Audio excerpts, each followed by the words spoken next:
Hello बच्चों, आप सभी कैसे हैं। तो आज हम फिर से क्लास 9th के ऊपर जो ए सेट के पेपर है उसके ऊपर डिस्कस करेंगे। तो आज हम जो फर्स्ट अपन डिस्कशन है वो मैथमेटिक्स के ऊपर है। इसके बाद हम नेक्स्ट वीडियो में मेंटल एबिलिटी के ऊपर डिस्कस करेंगे। तो अपना जो फर्स्ट पेपर मेंटल में जो मैथमेटिक्स है उसके अपन बेस जो सैम्पल पेपर में किस प्रकार के क्वेश्चन आते हैं ए सेट के पेपर में अपन देखते हैं। चलो देखते हैं।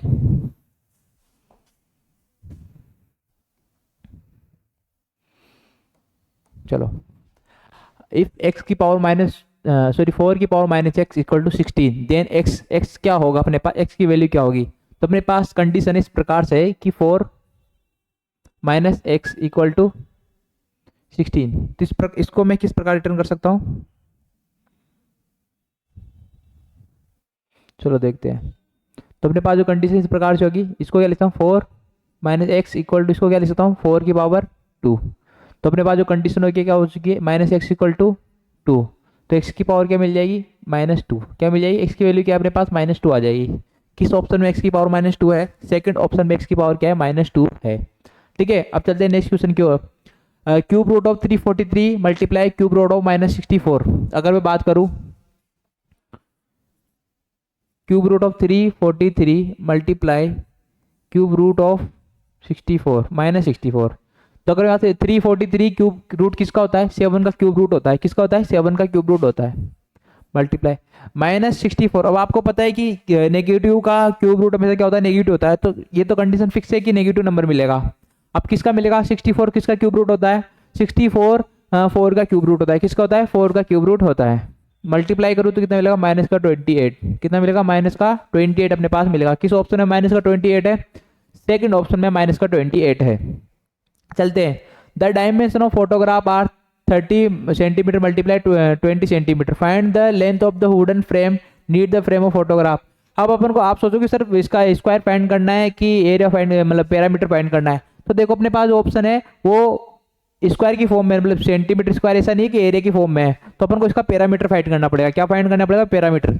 तो पैरामीटर का फॉर्मूला क्या होता है, पैरामीटर का फॉर्मूला 2l+b होता है। कितना होता है, 2l+b रेक्टेंगल का। ठीक है, तो यहाँ से 2l की वैल्यू अपने पास है 30 + 20 अपने पास आएगा 250। तो यहाँ से कितना गया, 100 सेंटीमीटर। कितना हो गया, 100 सेंटीमीटर। किस ऑप्शन में अपने पास 100 सेंटीमीटर, थर्ड ऑप्शन में अपने पास क्या है, 100 सेंटीमीटर है। चलते हैं नेक्स्ट क्वेश्चन की ओर। द क्यूब रूट ऑफ 27 का स्क्वायर का क्यूब रूट बताना है। तो अपने पास जो कंडीशन है किस प्रकार से, अपन को जो फाइंड करना है क्यूब रूट ऑफ 27 का स्क्वायर। ठीक है, तो अगर मैं बात करूं क्यूब रूट को क्या लिख सकता हूं मैं, 27 स्क्वायर का 1/3। तो अगर बात करूं इसको क्या ले, 1/3 को पहले लिख दूं 27 का क्यूब रूट स्क्वायर, बाद में स्क्वायर लिख दूं। मल्टीप्लाई में कैसे लिखूं, तो अपने पास जो फाइनल कंडीशन बनेगी क्या बनेगी, 27 का क्यूब रूट क्या होता है, 27 का क्यूब रूट होता है 3। कितना होता है, 3। 3 का स्क्वायर क्या होगा, 9। किस ऑप्शन में अपने पास 9 है, अपने पास सेकेंड ऑप्शन में अपने पास क्या है, 9 है। Square of A1 number is, जो स्क्वायर है A1 नंबर का स्क्वायर क्या होगा। तो अगर मैं बात करूं, आपने पढ़ी होगी कंडीशन क्लास 8 में या 9th में कि हमेशा स्क्वायर नंबर का स्क्वायर, किसी भी A1 नंबर का जब स्क्वायर निकालोगे में से क्या मिलेगा, स्क्वायर मिलेगा, सॉरी A1 नंबर मिलेगा। और ओड नंबर का जब भी स्क्वायर निकालोगे आपको क्या मिलेगा, ओड नंबर मिलेगा। तो इस कंडीशन के अनुसार मैं बात करूं तो स्क्वायर नंबर A1 नंबर के स्क्वायर में से क्या मिलेगा, A1 नंबर होगा। ठीक है, A1 नंबर होगा, फर्स्ट कंडीशन अपने पास अवेलेबल है तो फर्स्ट ऑप्शन सही। ओड नंबर कभी नहीं होगा, नॉन ऑफ दिस ऑप्शन में नहीं सकता। Some time A1 some time कभी नहीं होगा। आप 2 का स्क्वायर निकालो, 2 का स्क्वायर 4 मिलेगा, 8 का स्क्वायर निकालो 64 मिलेगा। A1 का A1 ही मिलेगा, ओड का ओड ही मिलेगा। इसके अलावा आपके पास दूसरी कंडीशन ऐसी नहीं कि ओड का या A1 का ओड मिल जाए, कहीं भी ऐसी कंडीशन नहीं होगी। चलते हैं next. By what number should 1 2/3 be divided by get 2/3। कि इसको किस नंबर से डिवाइड करूं कि 2/3 मिल जाए। तो अब चलते हैं यहां से, इसको इरेज कर देता हूं मैं।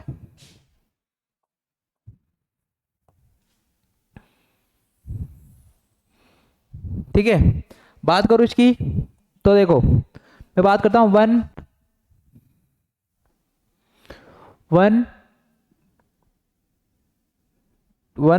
2/3 को मैं एक से डिवाइड कर रहा हूं। तो मेरे को कंडीशन क्या मिल रही है, 2/3 ये पूछा है। तो इसको क्या क्या मिल जाएगा, ये हो जाएगा अपने पास 5/3 डिवाइड को multiply 1/x equal to 2/3। X को उधर भेज दूँ तो 5/3 multiply 3/2 equal to x. 3 multiply में और 2 डिवाइड में कैंसल आउट। अपने पास एक्स की वैल्यू क्या मिल जाएगी 5/2। इसको अगर मैं मिक्स फ्रैक्शन में लिखूँ क्या मिलेगा 2/1/2। क्या मिलेगा 2/1/2। तो अपने पास जो कंडीशन है किस ऑप्शन में, फोर्थ ऑप्शन अपने पास इस प्रकार से अवेलेबल है। चलते हैं नेक्स्ट क्वेश्चन की ओर। If the following option the major of the this angle are given which this of form है ट्राइंगल। ट्राइंगल की फॉर्म में कौन सा एंगल होगा। अगर मैं बात करूं इन सभी ट्राइंगल की एक कंडीशन होती है कि ट्राइंगल के तीनों एंगलों का सम। बात क्या करूं, ट्राइंगल के तीनों एंगलों का सम या त्रिएंगलों का सम क्या होना चाहिए 180 होना चाहिए। क्या होना चाहिए 180। जब ट्राइंगल क्या बनेगा, ट्राइंगल वो ट्राइंगल कहलाएगा। तो मैं बात करूं angle A plus angle B plus angle C का सम कितना आना चाहिए 180 डिग्री आना चाहिए। तो इनमें इन एंगलों में जिनका भी सम 180 है उसको अपन ट्राइंगल बोल सकते हैं कि उनसे क्या बन जाएगा, एक ट्राइंगल बन जाएगा। तो देखते हैं यहाँ से किस ऑप्शन में अपने पास अवेलेबल है। तो मैं बात करूं 45, 61, 63 इनका सम करूंगा 45 प्लस 61 प्लस 73। इसका जो सम कितना मिलेगा मेरे को 5, 6, 7, 6, 9 और अपने पास 4, 6, 10, 10 और 7, 17, 179। तो फर्स्ट तो अपने पास होगा नहीं। सेकंड ऑप्शन को ट्राई करता हूँ मैं 63 प्लस 37 प्लस 80 इनका सम कितना मिलेगा 10, 0, 1 कैरी 6, 9, 9, 17, 80, 180। सेकंड ऑप्शन अपने पास क्या है 180 आ चुका है। तो सेकंड ऑप्शन अपना क्या होगा राइट हो जाएगा। बाकी आप ऑप्शन को चेक कर सकते हो, उनका ऑप्शन आपको 180 डिग्री नहीं मिलेगा, उनका सम क्या नहीं मिलेगा 180 डिग्री नहीं मिलेगा। चलते अपने नेक्स्ट क्वेश्चन की ओर। ठीक है, इसकी क्वेश्चन चलते हैं नेक्स्ट क्वेश्चन की ओर। How many metres of the carpet 60 metre wide will be required the cover from the floor a room which is 80 metre long and the 15 metre broad. मतलब एक जो है अपने पास कारपेट है इसकी क्या रिक्वायरमेंट रहेगी जितना उसको लाने के लिए। ठीक है, मैं बात करूं अब इसका क्या निकालना है, कुछ भी नहीं करना, सिंपल फंडा है। इन दोनों के स्क्वायर, इसका स्क्वायर सॉरी एरिया निकाल के उसके डिवाइड कर दो, अपने पास आंसर मिल जाएगा। ठीक है, अपने पास क्या मिल जाएगा आंसर मिल जाएगा। भाई दोनों का एरिया क्या चाहिए सेम चाहिए। भाई मैं बोलूँ लेंथ निकालो वो निकालो, बस दोनों का एरिया क्या चाहिए सेम चाहिए। तो मैं बात करूँ कुछ भी नहीं, इससे इस कंडीशन में अपन को क्या करना है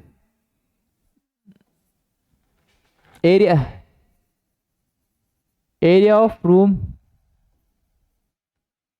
कितना मिलेगा मेरे को एरिया ऑफ रूम 18 मल्टीप्लाई 15। ठीक है, इसको सेंटीमीटर पर हम इसको आप चाहो तो कैलकुलेट भी कर सकते हो, लेकिन मैंने नहीं किया है क्योंकि पेपर में आसानी अपने पास हो जाएगी। 60 सेंटीमीटर को कन्वर्ट करूंगा 60 सेंटीमीटर को। अगर मेरे को क्या कन्वर्ट करना है मीटर, इसमें मीटर में करूँ किससे डिवाइड कर दूँ, ये अपने पास जो आंसर है किसमें आएगा मीटर में आएगा। तो ये अपने पास आएगा 0.6 मीटर।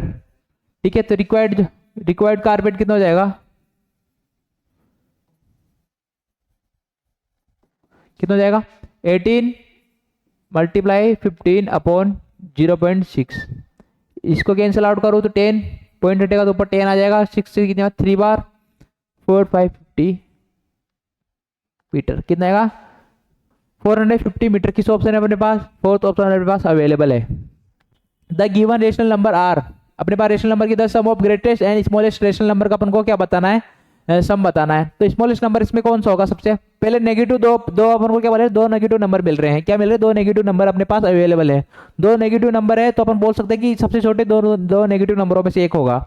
उसके बाद बात करूँ कौन से दो नंबर होंगे 2/3 या -4/5। तो -4/5 अपने पास क्या होगा सबसे स्मॉलेस्ट नंबर होगा। तो अपने पास बात करूँ स्मॉलेस्ट नंबर कौन सा हो गया -4/5। ग्रेटेस्ट नंबर कौन सा हो जाएगा, कितना हो जाएगा ग्रेटेस्ट नंबर अपने पास कितना हो जाएगा, अपने पास ग्रेटेस्ट नंबर होगा 7/8। कितना होगा 7/8 कैसे होगा आप डिवाइड करके देख सकते हो। 7/8 अपने पास हो जाएगा। इन दोनों का सम निकालूंगा तो -4/5 प्लस 7/8 एलसीएम लूँ तो 40 एलसीएम अपने पास आ चुका है। यहाँ से 32 प्लस 35 अपने पास जो मिलेगा आंसर 3/40 कितना मिलेगा? 3/40 अपने पास फाइनल आंसर है। 3/40 किस ऑप्शन में? सेकंड ऑप्शन में अपने पास क्या है? 3/40 है। राइट द असेंडिंग ऑर्डर, इनको असेंडिंग ऑर्डर में लिखना है, ठीक है। किस में लिखना है? असेंडिंग ऑर्डर में लिखना है। मैं बात करूं असेंडिंग ऑर्डर में लिखने के लिए, अपने पास कंडीशन है 3 की पावर 12, 2 की पावर 15 एंड 5 की पावर 6, इनको असेंडिंग ऑर्डर जमाना है। अब या तो इनका बेस समान करो या पावर इक्वल करो, तभी अपन कंडीशन बता सकते हैं कि कौन सा वैल्यू बड़ी होगी, क्या कौन सा नहीं। तो बेस को अपन इक्वल तो कर नहीं सकते, ठीक है। बेस को अपन इक्वल नहीं कर सकते, तो यहाँ पे पावर को इक्वल करेंगे। तो पावर को इक्वल करने के लिए ये जो 12, 15 और 6 है, इनका एचसीएफ अपन को क्या मिल रहा है? 3 मिल रहा है। क्या मिल रहा है? 3 एचसीएफ 3 मिल रहा है। तो इन सभी को 3 की पावर के रूप में बनाना है, ठीक है। तो मैं बात करूं यहाँ से कंडीशन क्या मिलेगी, इसको 3 की पावर के रूप में बनाओ, इसको लिखता हूं मैं 3 की पावर 4 की पावर 3, ठीक है। इसको ले लेना 2 की पावर 5 3, इसको लिख सकता हूं मैं 2 की पावर 3, ठीक है। यहां से कंडीशन क्या मिल जाएगी? 81 की पावर 3, ये क्या मिल सकता है मेरे को? 32 की पावर 3 एंड ये कंडीशन क्या मिलेगी? 25 की पावर 3, ठीक है। तो यहां से आप बता सकते हो कौन सा वैल्यू नंबर बड़ा होगा। ये क्या होगा? सबसे ग्रेटर नंबर होगा, उसके बाद जस्ट ये, फिर उसके बाद ये, ठीक है। तो इसको असेंडिंग ऑर्डर में कैसे लिखेंगे? 5 की पावर 6 फिर ग्रेटर देन 32 की पावर 3, सॉरी कितना है? 15। 32 की जगह आप क्या लिखोगे? 2 की पावर 15 ग्रेटर देन 3 की पावर 12। किस ऑप्शन में? 5 की पावर 6, 2 की पावर 15 एंड 3 की पावर 12। अपने पास फर्स्ट ऑप्शन में ही क्या है? ये अवेलेबल है, तो फर्स्ट ऑप्शन अपने क्या हो जाएगा? सही हो जाएगा, ठीक है। अब चलते अपने नेक्स्ट क्वेश्चन की ओर।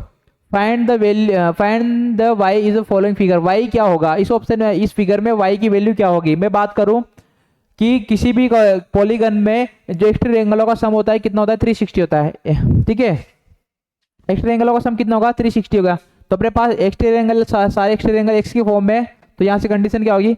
4/3 x plus x plus 2x plus 5/3 x plus 3x equal to 360, 360, ठीक है। इन दोनों का सम कितना आ रहा है? 3x आ जाएगा, प्लस ये कितना हो रहा है? 3x 6x हो गया equal to 360, 9x equal to कितना गया? 360। तो x की वैल्यू कितनी आ जाएगी अपने पास? 40। x की वैल्यू कितनी आएगी? 40। x की वैल्यू कितनी आ चुकी? 40। यहाँ x प्लस वाई क्या है? लीनियर पेयर में। किसमें? x प्लस वाई क्या है? लीनियर पेयर में। लीनियर पेयर का सम कितना होता है? 180। तो x प्लस वाई की वैल्यू क्या आनी चाहिए? 180 आनी चाहिए। किससे? बाई लीनियर पेयर से। तो अपने पास x की वैल्यू क्या है? 40 प्लस वाई इक्वल टू 180। तो y की वैल्यू अपने पास कितना आ जाएगा? 140 डिग्री। कितना आ जाएगा? 140 डिग्री अपने पास y की वैल्यू आ जाएगी। किस पे ऑप्शन में y की वैल्यू 140 डिग्री? थर्ड ऑप्शन अपने पास क्या है? y की वैल्यू 140 डिग्री है। चलते हैं नेक्स्ट क्वेश्चन की ओर, ठीक है। ये क्वेश्चन है, अपन को इन क्वेश्चनों का आंसर इस चार्ट के अनुसार, पाई चार्ट के अनुसार देना है, ठीक है। पाई चार्ट को समझना है, फिर इसकी क्वेश्चनों का आंसर देना है, ठीक है। ये क्लास 8 से रिलेटेड क्वेश्चन है कि given the different games of played student class 9 study pi graph and the answer Q the question which of the following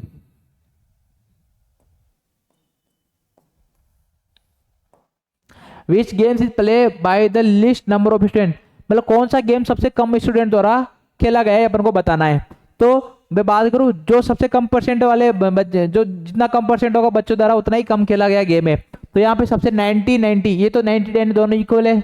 उसके बाद 40 डिग्री एंड 110 डिग्री, 30 डिग्री। सबसे कम डिग्री कौन सी मिली? कौन सी परसेंट? 30 डिग्री अपन को मिल रही। तो 30 डिग्री पे कौन सा है? टेनिस नाम है। क्या नाम है? टेनिस नाम है। टेनिस गेम है। तो टेनिस गेम किस में है? फर्स्ट ऑप्शन अपना क्या हो जाएगा? राइट हो जाएगा। टेनिस गेम ऐसा गेम है जो सबसे कम बच्चों द्वारा खेला गया है, ठीक है। List of student. बात करूं next question, if there are 108 student in the class, how many them play badminton. अगर इमेजिन करूं कि मैं लेट मानूं कि टोटल क्लास में 108 बच्चे हैं, तो बताओ कि बैडमिंटन कितने बच्चों द्वारा खेला गया है, ठीक है। तो इसका सिंपल सा फंडा है, क्या करना है?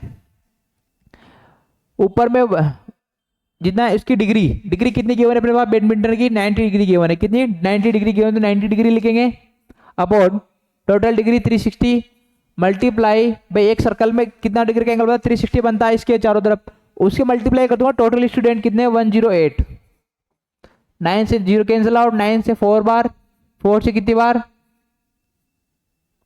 27 बार, कितना आंसर आ जाएगा सर 27 आंसर है। 27 स्टूडेंट द्वारा किया गया गेम खेला गया है, ठीक है, किसी स्टूडेंट द्वारा गेम खेला गया है 27 स्टूडेंट, फोर्थ ऑप्शन अपना क्या हो जाएगा राइट हो जाएगा, ठीक है।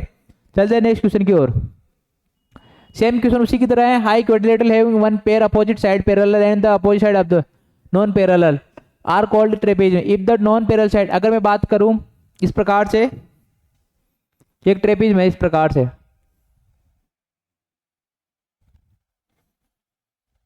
ठीक है।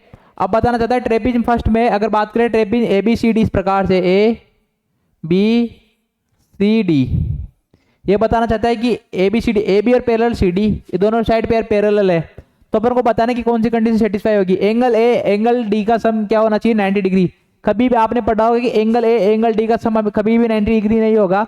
अगर मैं बात करूं पैरेललोग्राम से, दोनों क्या है पैरेलल लाइन है, जब एक ये अपने पास ए डी क्या है ट्रांसवर्सल मान लो, तो इन दोनों का ट्रांसवर्सल लाइन की कंडीशन क्या होती है कि angle A plus angle D का सम कितना आना चाहिए अपने पास 180 डिग्री आना चाहिए, कितना आना चाहिए 180 डिग्री आना चाहिए। किस ऑप्शन में अपने पास 180 डिग्री है angle A angle D, second option क्या होगा 180 डिग्री हो जाएगा।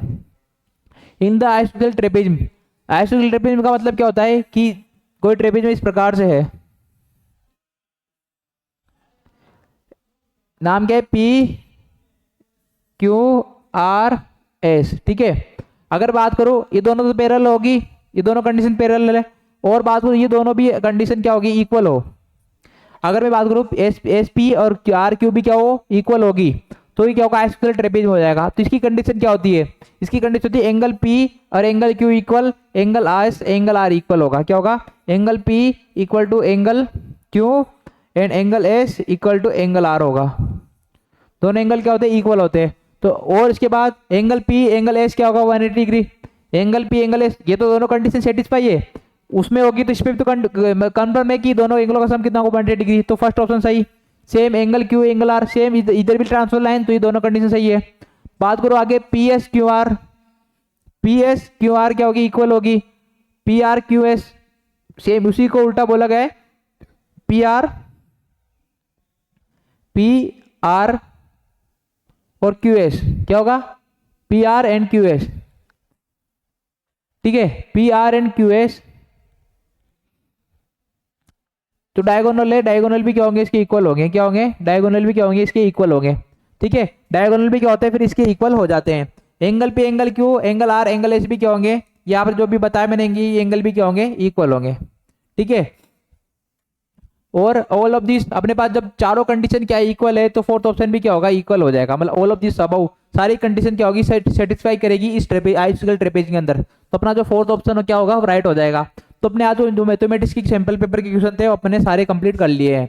अब अपन मिलेंगे नेक्स्ट वीडियो में मेंटल एबिलिटी के ऊपर। जब तक के लिए धन्यवाद। इस वीडियो को लाइक एंड सब्सक्राइब जरूर करें और अपने दोस्तों को जरूर बताएं जो एसेट की सैंपल पेपर के अनुसार वो अपनी तैयारी को मजबूत बना पाए। जब तक के लिए शुक्रिया, धन्यवाद, जय हिंद, जय भारत।